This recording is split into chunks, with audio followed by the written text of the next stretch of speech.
महाराष्ट्र का किंग कौन? एक बार फिर जवाब है महायुति। शरद पवार महाराष्ट्र की राजनीति के सबसे बड़े प्ले मेकर माने जाते हैं। उद्धव ठाकरे शिवसेना की विरासत का बोझ ढोने का दावा करते हैं। कांग्रेस महाराष्ट्र के इतिहास में सबसे सफल पार्टी रही है। इन सबके बावजूद तीनों का महागठबंधन महाविकास अघाड़ी यानी MVA महाराष्ट्र में एकदम चित हो गई है। बीजेपी, एकनाथ शिंदे की शिवसेना और अजीत पवार की NCP की गठबंधन महायुति को 288 विधानसभा सीटों वाली महाराष्ट्र में 220 से कम सीटें मिलती दिख रही हैं। वहीं विपक्षी गठबंधन महाविकास अघाड़ी 60 से कम सीटों पर सिमटती दिख रही है। सवाल है कि मुश्किल से 6 महीने पहले हुए लोकसभा चुनाव में महाराष्ट्र फतह करने वाली MVA इस बार फेल कैसे हो गई? जवाब खोजने की कोशिश करते हैं। पहला, महायुति के चुनावी विवादों का काउंटर तो दिया, लेकिन जनता तक पहुंचने में देर कर दी। यह लगभग तय माना जा रहा है कि महाराष्ट्र में महायुति की जीत की सबसे बड़ी वजहों में से एक उसकी मौजूदा सरकार की योजनाएं रही हैं। 2023 के MP चुनाव में बीजेपी सरकार के सामने एंटी इनकम्बेंसी की बड़ी चुनौती थी, लेकिन पार्टी ने 230 में से 163 सीट अपने पाले में कर लिए। इस समय क्रेडिट शिवराज सरकार की लाडली बहन योजना को दिया गया।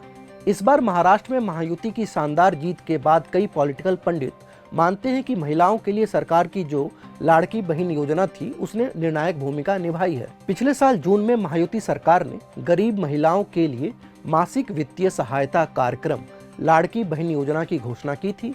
महायुति ने अपने इस बार के घोषणा पत्र में यह ऐलान किया है कि अगर फिर से उसकी सरकार बनती है तो महिलाओं को हर महीने जो 1500 दिए जाते थे उसको बढ़ाकर 2100 कर दिए जाएंगे।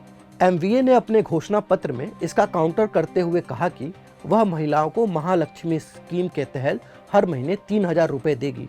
लेकिन घोषणा पत्र जारी कब किया? 10 नवंबर को, यानी चुनाव से सिर्फ 10 दिन पहले। महायुति सरकार की चली आ रही पॉपुलर योजना को काउंटर करने के लिए और जनता के जहन में उसे बैठाने के लिए यह 10 दिन जो है वो शायद कम पड़ गए हैं। दूसरा, पूरे चुनाव में कोई भी नैरेटिव सेट करने में फेल रही है महाविकास अघाड़ी। महाराष्ट्र के ये एक तरफा नतीजे बताते हैं कि MVA मौजूदा महायुति सरकार के खिलाफ कोई भी राज्यव्यापी मतलब पूरे राज्य में नैरेटिव सेट करने में विफल रही है। वैसे तो पिछले 10 सालों में से 7.5 साल तक सत्ता में रहने के बाद महायुति के खिलाफ स्पष्ट सत्ता विरोधी भावना यानी एंटी इनकम्बेंसी होनी चाहिए थी, लेकिन चुनाव स्थानीय होने की वजह से महायुति के खिलाफ पूरे महाराष्ट्र में कोई खास मुद्दे पर नकारात्मक भावना नहीं थी। हार की तीसरी वजह, बीजेपी आक्रामक प्रचार से फ्रंट फुट पर खेलती रही और MVA के पास उसका कोई तोड़ नहीं था। भैया, जो दिखता है वही बिकता है, यह सिर्फ कहावत नहीं है, बार बार आजमाई हुई एक सफल रणनीति है। कटेंगे तो बटेंगे, एक हैं तो सेफ हैं जैसे नारों के साथ बीजेपी ने महायुति की तरफ से आक्रामक प्रचार का जिम्मा खुद संभाल रखा था। पार्टनर अजीत पवार को भले ये नारे पसंद नहीं आ रहे थे, लेकिन पूरा गठबंधन इस नारों के साथ खबरों में था। इन नारों की चाशनी में ध्रुवीकरण भी हुआ और नतीजे बता रहे हैं कि इसका फायदा गठबंधन के सभी साथियों को मिला है। लेकिन इसके खिलाफ MVA का जो प्रचार था वो आक्रामक नहीं था।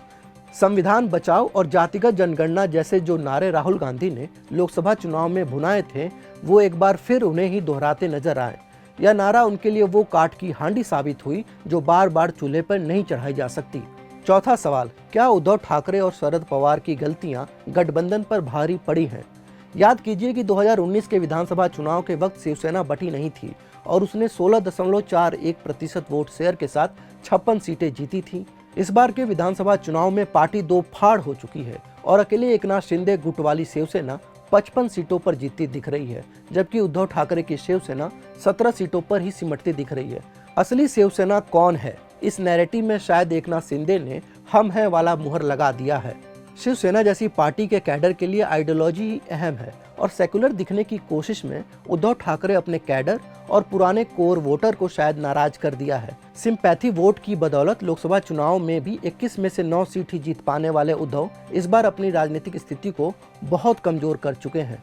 दूसरी तरफ महाराष्ट्र में सबसे बड़े प्लेयर कहे जाने वाले शरद यादव चुनावी पिच पर कंफ्यूज खड़े दिख रहे थे। बागी अजीत पवार के बाउंसर को पुल शॉट मारने की जगह हर बार वो डक करते नजर आए।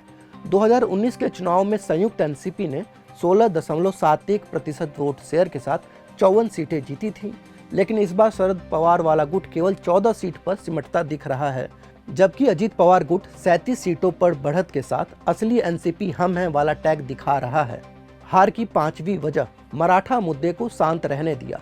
इस बार के महाराष्ट्र चुनाव के नतीजों पर प्रभाव डालने वाले अहम फैक्टर्स में से एक ओबीसी वोटों के एकीकरण को माना जा रहा है। महायुति गठबंधन के हिस्से के रूप में बीजेपी ने गैर मराठा वोटों को एकजुट करने के लिए सक्रिय रूप से काम किया, खासकर ओबीसी समुदाय के बीच। बीजेपी ने 90 के दशक से ही महाराष्ट्र में माधव फॉर्मूले पर काम किया है, यानी माली, धनगर और वंजारी समुदाय को अपने साथ लाना। इस रणनीति का उद्देश्य अपने ओबीसी वोट बैंक को मजबूत करना और मराठा समुदाय के प्रभुत्व का मुकाबला करना था, जो उस समय कांग्रेस का समर्थन कर रहा था। लगता है कि ओबीसी वोटों के एकीकरण ने बीजेपी के पक्ष में काम किया है। इसने पार्टी को कई राज्यों और केंद्र में सरकारें बनाने में अहम भूमिका निभाई है। हाल के हरियाणा चुनाव में भी यह रणनीति सफल हुई। कांग्रेस जाट वोटों पर फोकस करती रही और बीजेपी ने यहां गैर जाट वोटों पर ध्यान दिया और गैर जाट ओबीसी वोट बैंक मजबूत कर लिया। ऐसा लगता है कि एमवीए ने महायुति के खिलाफ मराठा आरक्षण के मुद्दे को गरमाने का जो जिम्मा है वो मनोज जारंगे पाटिल के हिस्से ही छोड़ दिया। दूसरी तरफ जारंगे विधानसभा चुनाव से ठीक पहले पीछे हट गए। उनके निर्देश पर कुछ निर्दलीय उम्मीदवार चुनाव में उतरे तो, लेकिन बाद में उनके कहने पर नाम भी वापस ले लिया। 60 से कम सीटों पर सिमटती दिख रही कांग्रेस उद्धव ठाकरे और शरद पवार के लिए सिर्फ सवाल ही सवाल है। जवाब खोजने के लिए जनता ने उन्हें 5 साल का वक्त और विपक्ष की सीट दी है। महाराष्ट्र और झारखंड विधानसभा चुनाव की ऐसी ही एनालिसिस के लिए क्विंट हिंदी के साथ बने रहें।